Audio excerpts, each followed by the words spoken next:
ولا ده حماصه قاعد مع صاحبته. طب وايه الغريب يعني؟ ده طالب 2 مانجا، ده عمره ما عملها. خلاص حماصه ما بقاش مننا.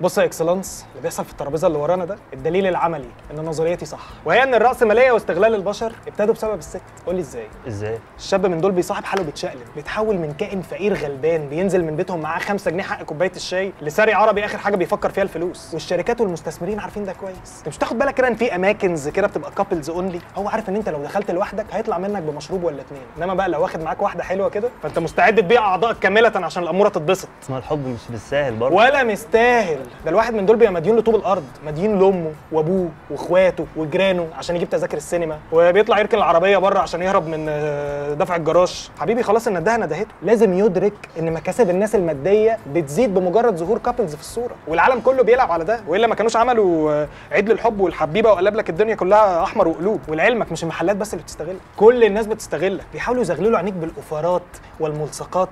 هوب لو بتحبها احجز لها جلسه الحمام المغربي، لو بتحبها احجز لها مغامره في حشائش السافانا بثمن 5 كيلو بانيه بس، لو بتحب حبيبتك اشتري لها اللالالي وخليها تتدلع. انت خلاص اتحولت لضحيه لمصاصين الدماء اللي عايزين يزودوا مكاسبهم الماديه من خلال علاقتك العاطفيه. يا لهوي انت عمال يا عم بترغي من الصبح، انا نسيت هايدي مستنياني في السينما. الو ايوه يا روحي، ايوه انا جاي اهو. سلام سلام.